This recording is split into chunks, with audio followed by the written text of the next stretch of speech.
Welcome to another edition of the Business and Personal Podcast, where we bring you closer to people you do business with and share great stories of things going on out there. And we sure have a great one today. Excited to be joined by Stephanie Dow. She's an administrator at Eagle Wings Academy in Syracuse. They're doing phenomenal things for the underserved out there, providing education and opportunities for the youth in the area. So, Stephanie, first of all, appreciate you taking the time to join us in your busy day. Yeah, thanks for having me. This is a great opportunity. I'm looking forward to talking. So it's the business and the personal podcast. So let's learn a little bit more about Stephanie here, your background, and what eventually led you to Eagle Wings. Sure. So actually, so I'm married. I have 4 kids, and I was fortunate enough to be able to stay home with my kids when they were young, and then I worked at a local adoption and crisis pregnancy center for about 7 or 8 years. And then in 2020, I left there. In 2022, the Lord led me to Eagle Wings. So my background is in social work. But I also have a lot of experience in education. I served as the board president in my local town, my kids' school. So I have a lot of experience in education. My husband's an administrator in the Syracuse City Schools. And so the two kind of melded together with EWA scholarship. And so, so I've been with EWA since 2022. So tell us about EWA. What exactly are you doing for people? Yeah, we started out as a school in 2008, and then we pivoted in 2018 due to some teacher shortage and different things like that. And we ended up coming in under Faith Heritage School. And we changed our name at that time. The people that were there changed it to a nonprofit, really. So it can be confusing because we still have the academy on there, but we're really just a scholarship and support program. And we operate in partnership with Faith Heritage School. That's where our students attend. But we provide the scholarships, which is the financial need.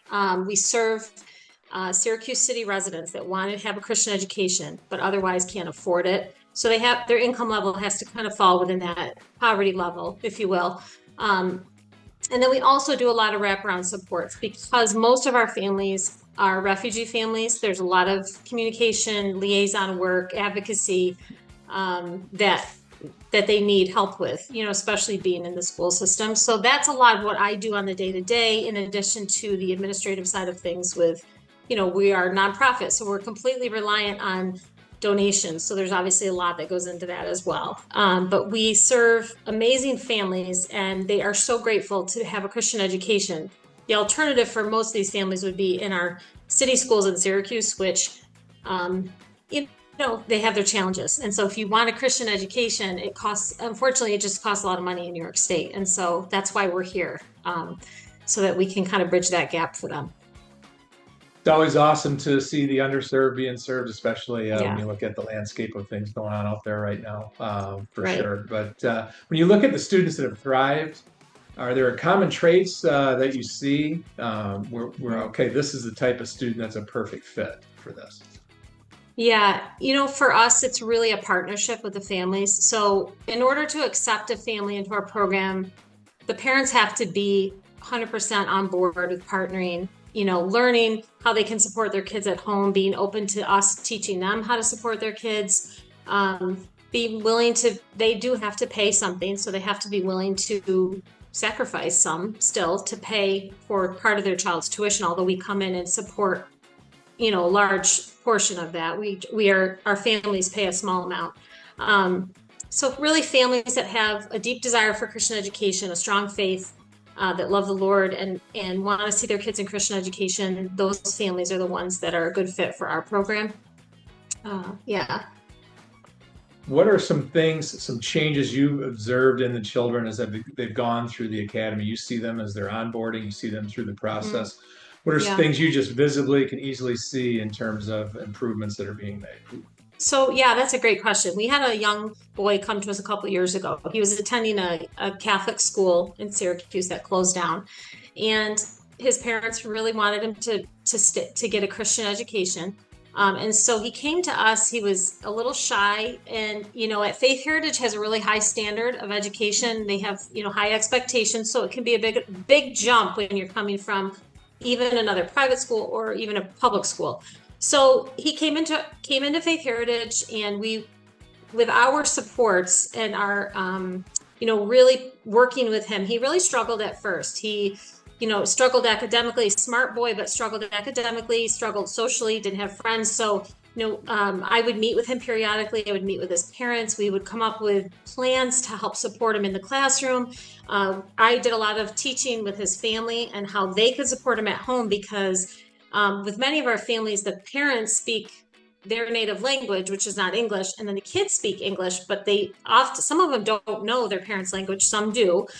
In this case, he didn't know his parents' language. So there's a big communication issue within the family. So it took a lot of support from Eagle Wings to really help with the communication between school and home, but then also teaching this young man what he needed to do, helping him, motivate him. Sometimes we do incentives or we do awards with kids to try to get them to work harder and motivate them to really do their best.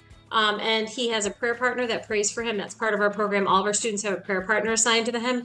And so that prayer partner prayed for him throughout the year. And we saw just this low, he's been with us 2 years, but I would say we really saw him blossom and grow the second year. He won our Most Improved Student Award for our program this year. He just did a 180. He has been motivated, excited. It even included working with, outside practitioners and professionals to help him. So it truly was a group effort, but without our advocacy and the support that we bring, it probably would have looked a lot different for him. So, yeah. Absolutely. I'm sure you could do a 1 hour podcast just rolling off one success story after another. That is awesome to hear. So, I guess on that note, there's the tangible things we can look at: grades, graduations, numbers that say this was success. But what would you say you look at as success? Sometimes it is those things. Sometimes it's numbers and grades, but often it's the things that I see being in the school, working with the students. Like, for example, this young man, his self-confidence, right? His ability to find friends and be happier than he was. I mean, that's very kind of generic, but when you see it every day, you see a kid who was kind of withdrawn and really struggling to kind of blossoming and coming in, feeling that confidence, like I can do this, I can get good grades, and growing in his relationship with the Lord, understanding that this is where God has him right now, and his family wants him, and it doesn't always look like numbers and grades, but you see it in other areas as well. One of the big things that we also do in our program is we like to really help our kids explore what's available for them with careers and trades. So we help run the career and trade fair at Faith Heritage, but we also bring in speakers and different things. So as the kids get older, that success sometimes looks like, hey, I think I know what I want to do now. I figured that out. And then we will even help them with the steps in that process as they get older. So it looks different across the board. For outsiders, maybe looking for a school or looking for the right fit, and if we had to categorize Eagle Wings Academy, would you say it's an educational organization, a mentorship organization, an opportunity organization? What bucket would it fit into those? Is it all of those? Yeah, it kind of does fit into all of those. It's a very unique organization or nonprofit, really. So it's educational in the sense that we make Christian education accessible to families that couldn't afford it. But then it's also the other things that you mentioned as well. I mean, we do mentor, we have prayer partners. I support our students. We have volunteers that come in and support. We have amazing volunteers that come in. We had a girl that was really struggling in math this year. So Faith Heritage has math support, but sometimes they just need that extra one-on-one time, So I was able to find somebody who came in and just tutored her once a week in my room in math. Her grades are now up to, she's getting like 80s and 90s in math versus failing. So it's a lot of things that we try to do. It's definitely the full picture of supporting the student in all areas that we can. So.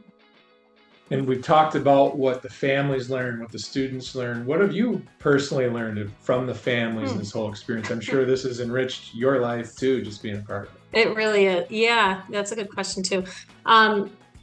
It's a blessing. It's an honor to work with them. One thing I admire about our families is their faith, their desire to have their kids in Christian education, but to really make sacrifices to make that happen. our families, they don't have much. A lot of them, some have more than others. Obviously, there's a range, but they will often give when they don't even have a lot. They will give extra to help keep their kids in school, support our program. They're always willing to serve, to help in any way that they can. And so I've really enjoyed learning their stories too, as many of them are refugees, not all of them, and how they came to this country some 5, 6, 7 years ago. They have amazing stories of, some really suffered some persecution where they came from. And so that's why they fled and came to America.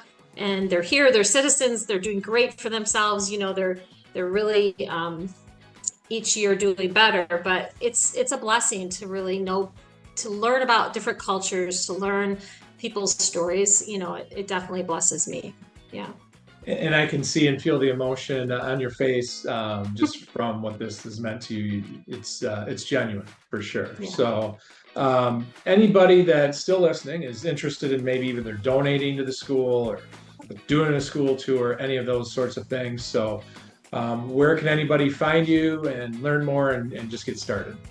Yeah, so we have really the best place probably to find us is our website, which is eaglewingsacademy.org. And on there, you'll see a place where you can donate. It says Give Now, I think at the top.